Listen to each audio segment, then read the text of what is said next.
Hello, everyone, and welcome to this episode of From Page to Stage. I'm your host, Wendy Corner, and this podcast is for you if you are an entrepreneur. Yes, page and stage come together in entrepreneurship. Now, you may be going, what? Huh? Well, if you are an entrepreneur, maybe you've got a contributory book out, you've contributed a chapter to a book, maybe you've got blogs out, maybe you've even got a solo book out. But if you're an entrepreneur, I bet you've got socials, haven't you? And what's that if it's not published work? Go you. And what about this stage thing? People say to me, oh, I can't do the public speaking. And I ask you, what is your definition? If you can have a one-on-one conversation with someone, you can do a podcast. And yes, that's a stage. So here we are today, welcoming the lovely Judy Kane. Now, Judy is presently sitting in the States, and I know about that much of her. We've had a few conversations, but Judy knows herself far better than I do. So I'm going to pass the baton over to you, Judy, and go, tell us a bit about yourself and how you got here. All right. Well, I am in Richmond, Virginia, so in the States. I got here from a windy road that started, most of it was in IT management. I had a little stint as a realtor. Before all of that, I did little math tutoring, so it's a windy kind of a road.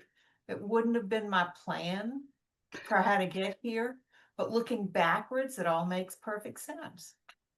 Lovely, lovely. So, I mean, it's not often that you get a woman in IT management, is it? Or certainly Actually, wasn't. the company I worked for was very good about that, but they were not the typical makeup of a company. Yeah. Because I mean, certainly it wasn't something that women traditionally did. So go you. Well, thank you. Yeah. I enjoyed it. It's puzzles kind of and planning and figuring out how to get from one place to the next. So it was good at the time. Yeah. So would you say you've got an analytical brain? Yes, very much so. Lovely. And what I do now, which is helping people rewrite their subconscious beliefs, I call it taking out head trash. And people say, how did you get from IT to changing subconscious beliefs? It doesn't seem like it's a good fit. But Yeah. in both cases, people have systems that aren't giving them the results they want. Oh, lovely. So you And take so, that sort of step back and look at it from a yeah, systemic uh-huh, pattern yeah. perspective. So we Lovely. figure out what needs to change to get the results you want. That's how I help people. Yeah. Ah, I like it. I like it. So, and then, woo, let me take you back in history.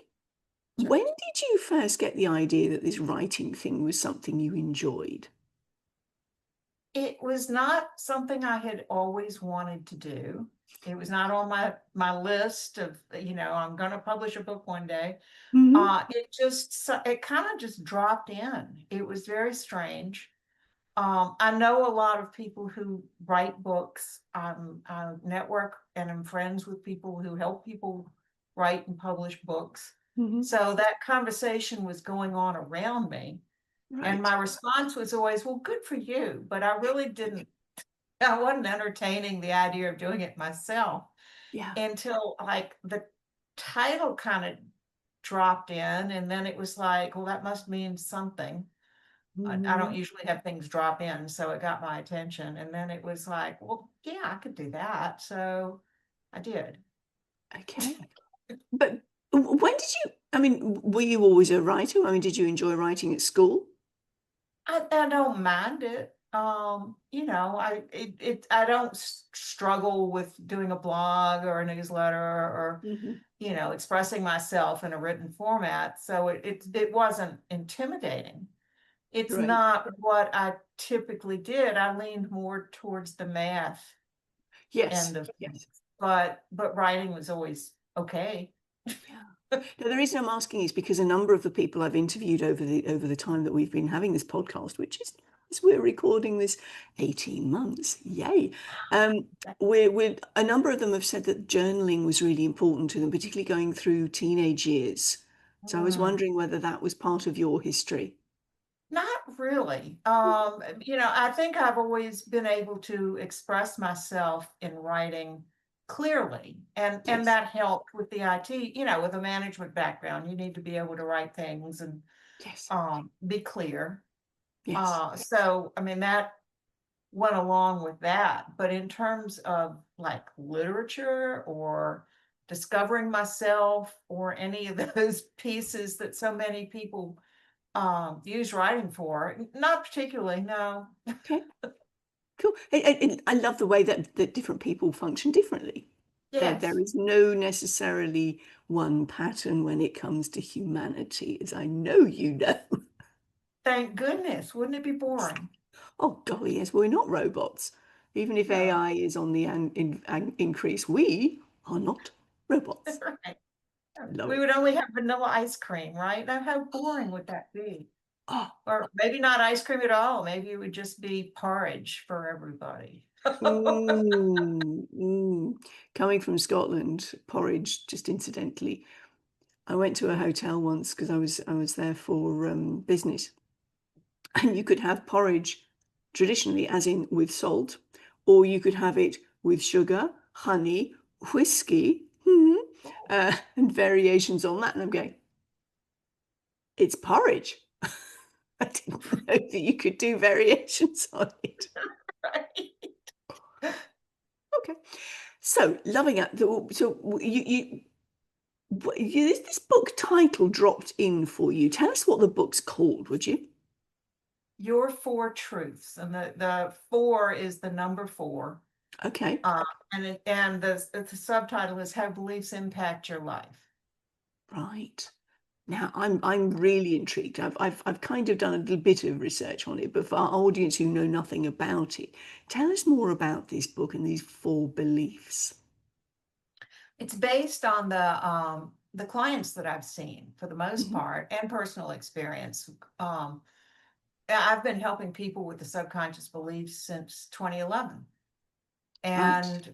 And so a lot of the times when people have beliefs that are not serving their current goals, they seem to have fallen into four categories. And Hmm. so this book is explaining those four categories and how to look and see if maybe you've got beliefs that fall into one of those categories that are holding you back or causing you stress in some way. Mm. Mm. Thank you. Well, audience, go look at the book. We're not going to give too much away. This is just a little appetizer, an amuse bouche, if you will, just to get you going. Look at that book. Thank you. Okay, the book came out when? Oh, it was November 11th in 2021. All right. So it's got a bit of history behind it, which is Yeah. great. Which is great. I'm going to ask you, how did you get into the subconscious thing in the first place? I saw the process that I use work, and it got my attention because Right. it was fast, it was effective, it lasted, and this particular change, it was the husband that I had at the time had a pain, and a friend helped him get rid of it, and it was gone in less than 5 minutes. It didn't come back. That was impressive. It got my attention. But even more interesting to me was the fact it was tied to a subconscious belief he had that he wasn't even aware of. And when they Mm. changed the belief, the pain went away. And that was my introduction to the mind body connectedness for Mhm. physical symptoms of stress, basically. Right, right. Because I was wondering whether you came to this from an NLP and neuro linguistic programming perspective, but Mm. no. Ooh, I'm curious. Audience, forgive me. This is pure interest from my part. What was the modality that you were going? Your then husband was pursuing? Well, the one that was used by the friend is called Psych-K. It starts Okay, like psychology, PSYCH-K. okay. And it's a very fast change process. And you can Oh, use it for the physical symptoms, but also for all the things that you keep feeling like you're butting your head against a wall, you try all the things and nothing is changing and it should, you know, Mm-hmm.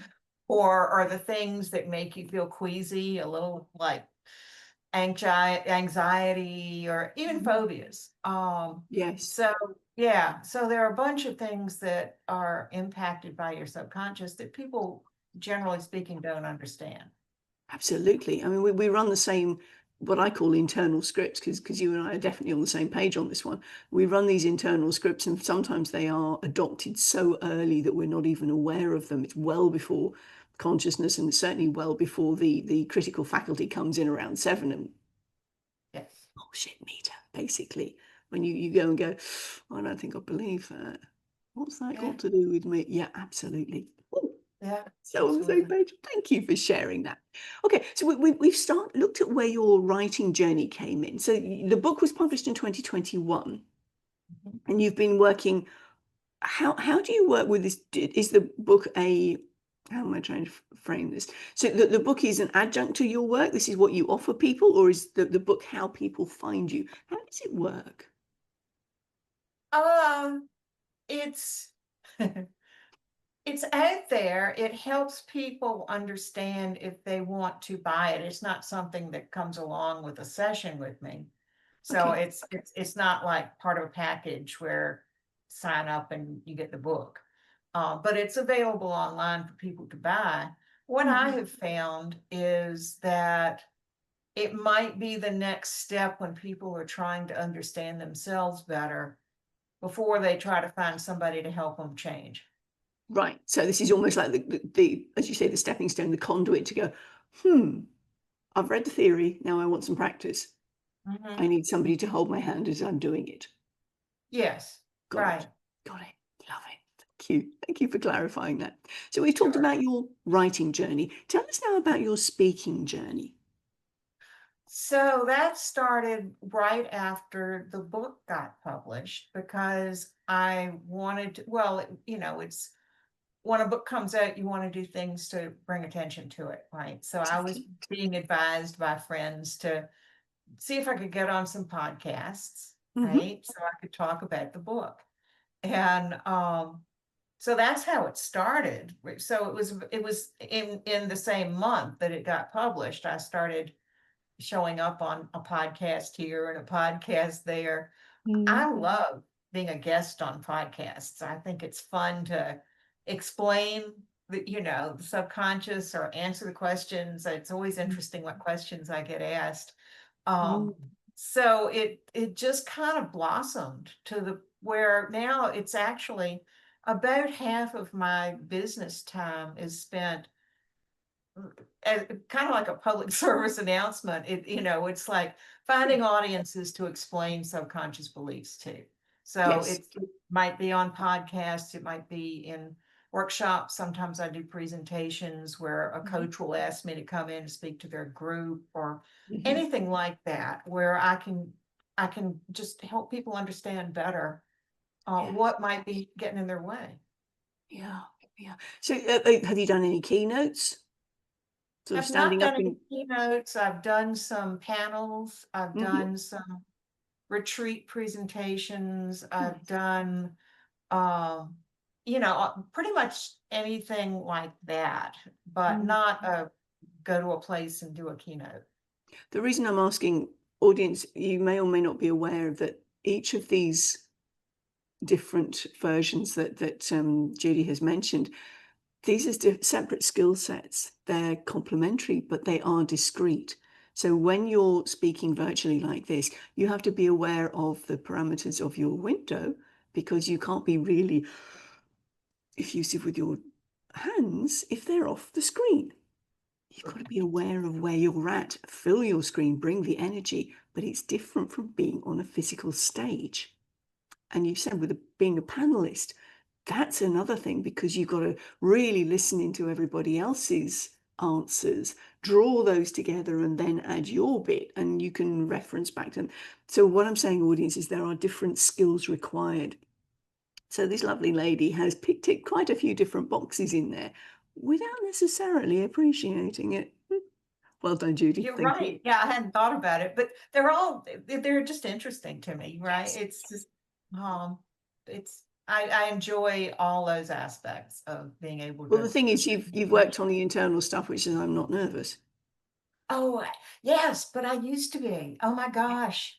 I used to Uh-huh. have a terror of being seen to speak or perform. I took piano lessons when I was in school, and Uh-huh.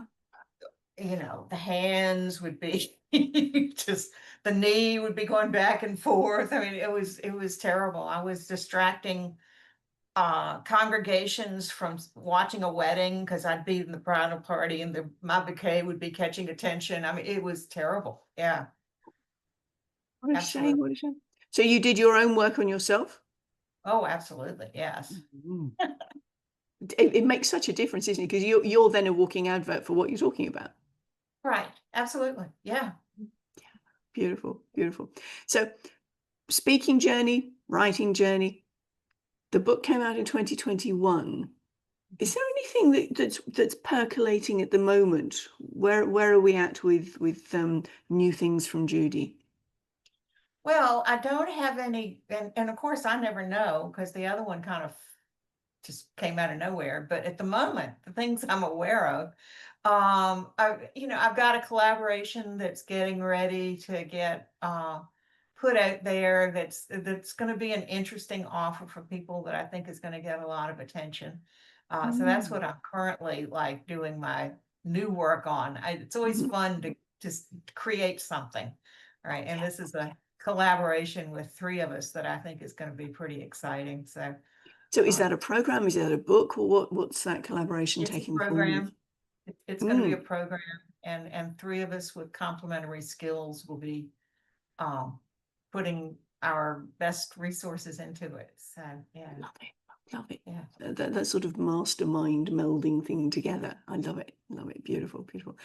So what I'm going to ask you now is with this speaking and this writing, and when you write and you speak together, how do you embody your words? Because you've got the page, and as you said, that the speaking came primarily as a result of the writing. So when you're speaking about your work, how do you embody those words when you take them to stage? Well, a lot of times I talk about things that are contained in the book, Mm-hmm. right?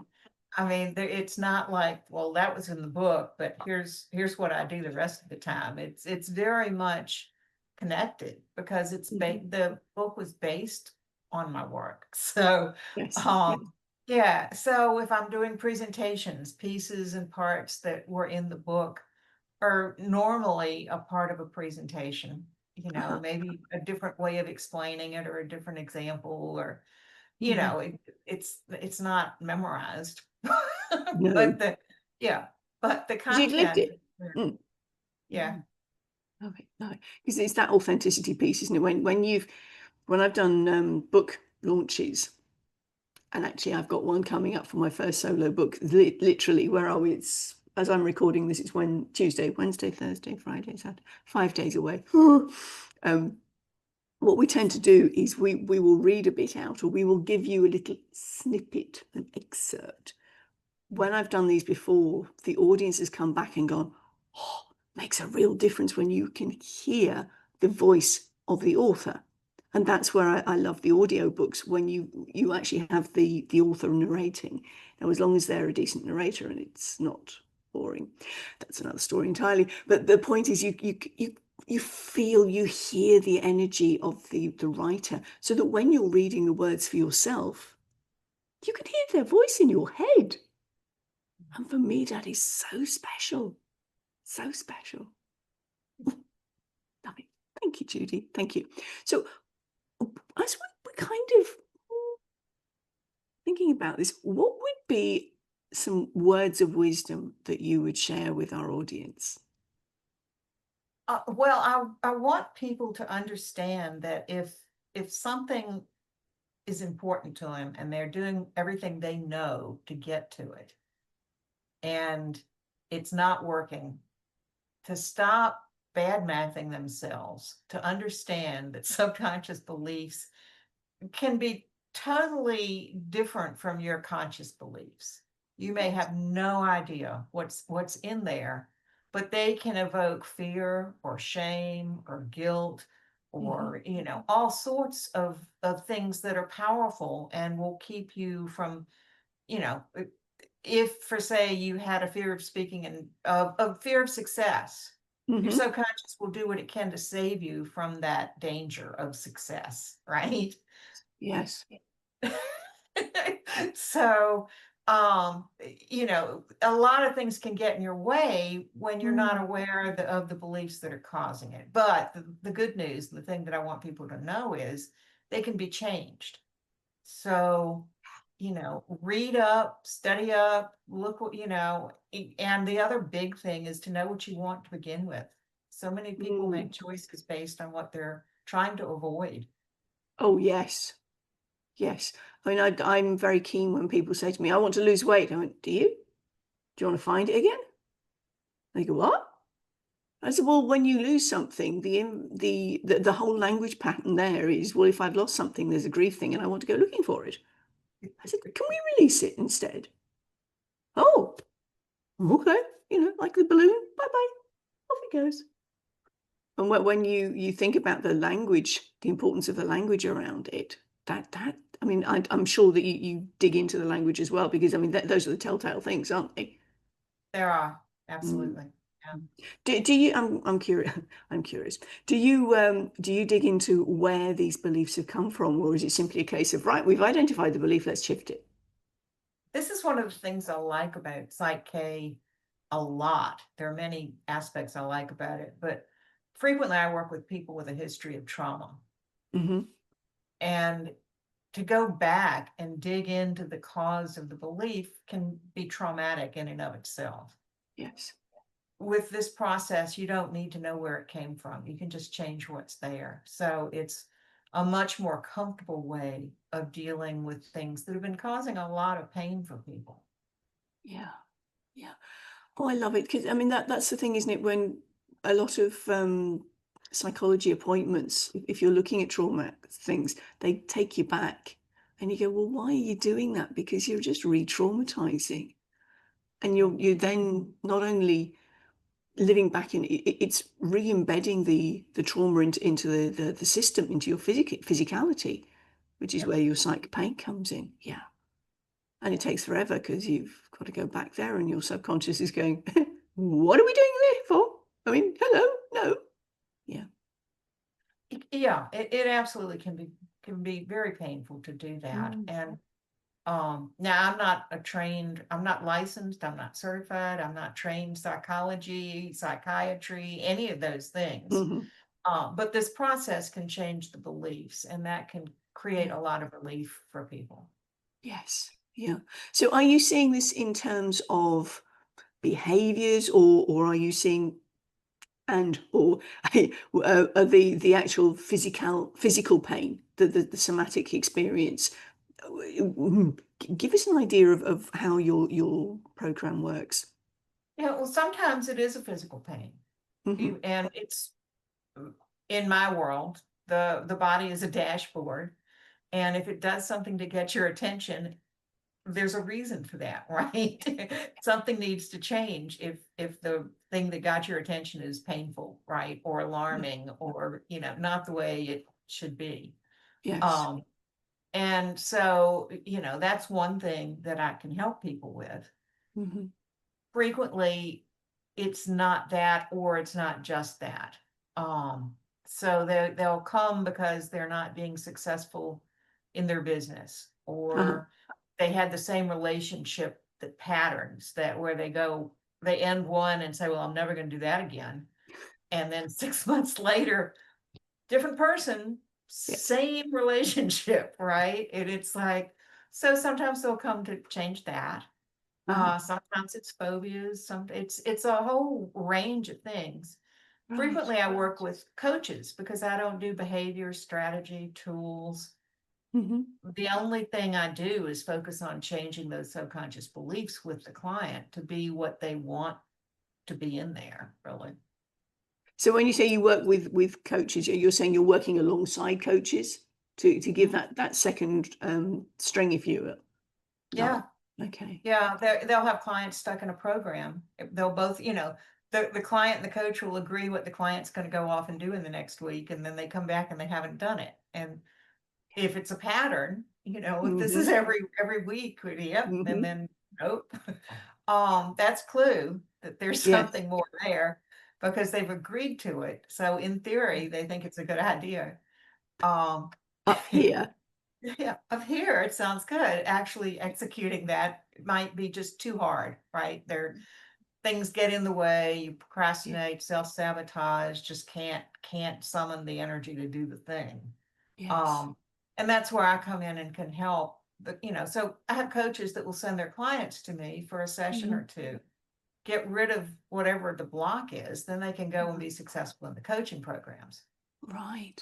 And are these coaching programs more for the sports, or are they for business life?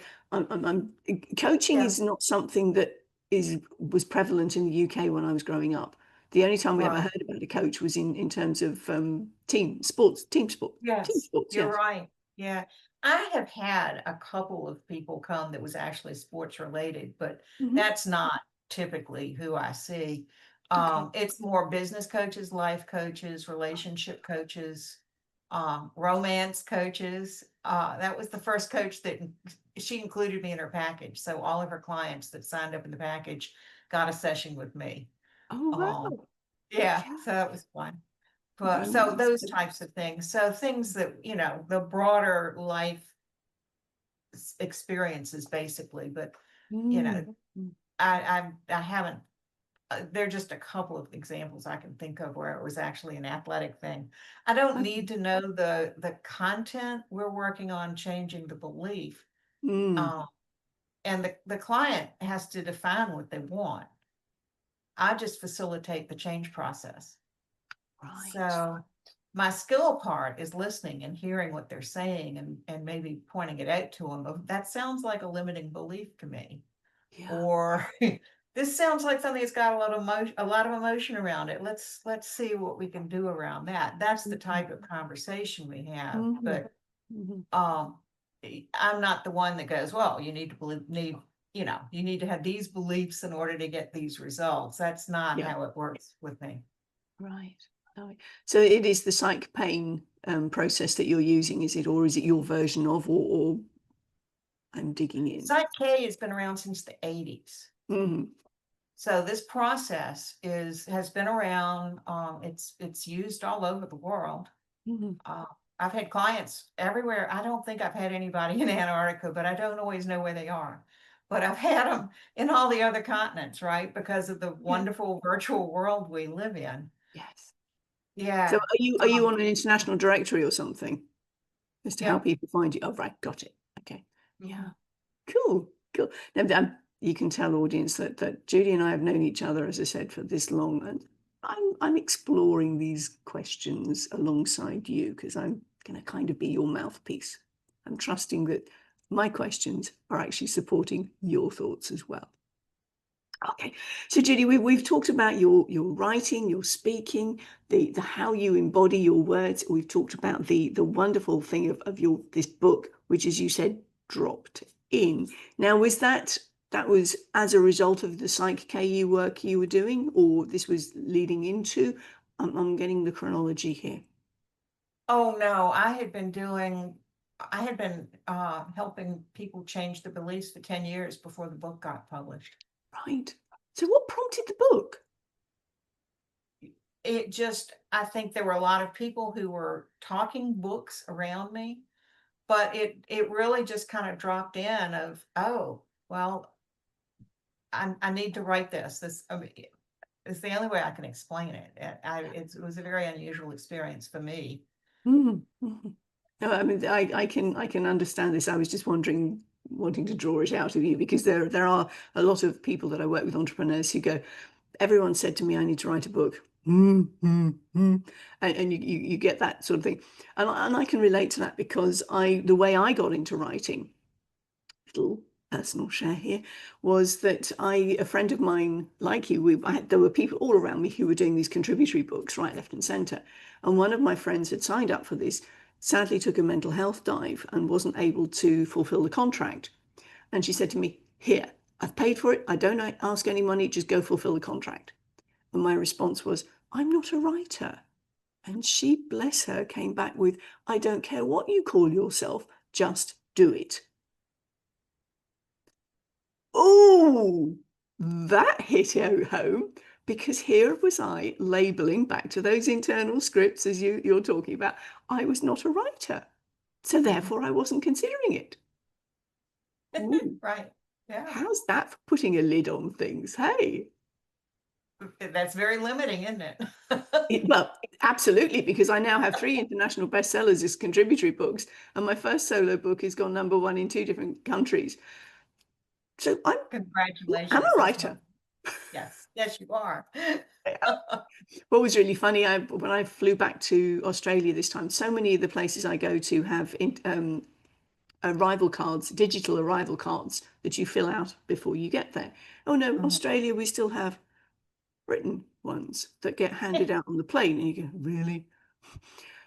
So when it came to occupation, I actually went author, Oh, very cool. and I took a photograph of it too, just to say, yes, Love it. that's now a label I'm accepting. Very good. And you should. I mean, that's a lot of writing there to claim. It is. It is. Yes. It is. And the way that my books came to me, and I say books plural, was because originally it was only going to be one. And because of a group that I run called Promise to Page, where people do actually get from the ideas to getting something down on paper. The people who were in my group were saying, "Wendy, there's too much information for one book. You need to split it up." Ah, And it's now morphed into 5. goodness gracious. They're not all written yet, but the But second you've one got the is structure there. You know what they're exactly. going. I mean, Yes, I know where yeah, I'm going with them. yeah. And the first one took a lot of extra effort, and I'm sure you can relate to this from a subconscious perspective, because my background is in speech pathology. And one of the girls in this group said, "Wendy, you look like you're writing your clinical notes. It's devoid of emotion." Oh, So I had to go back and relive those experiences and unpack the emotions that I had nicely boxed up and put away because I didn't want to deal with them. yeah, Letting those go, rewiring those beliefs that went with them yeah. was a major part of the book and a major step forward, which is why the series is called Letting Go, Living Lighter. Nice. I love it. Yeah. Sorry, that was me doing a little bit of a personal share. Judy, thank you. Thank you so much for coming along and sharing the real importance of those unconscious things that we tell ourselves, because they are they're basically, I'm taking an analogy from your background, they're the software that run us, aren't they? They are absolutely. These are Yeah. your default system. It's how perception is reality. The Yes. subconscious forms the perceptions. Yeah. Oh, oh, and that's something that is challenging to our Western way of thinking, the logical left brain side of things. We don't want to admit that there's something back there that's out of our peripheral vision, even, and we go, "That's not me." It really is. It really is. And it's scary to go there, isn't it? Which is why a lot of people don't want to. But as you say, when you keep butting up against the same problem, Right. I'm trying to get people to just be curious. It's yes, where I try to stay with myself.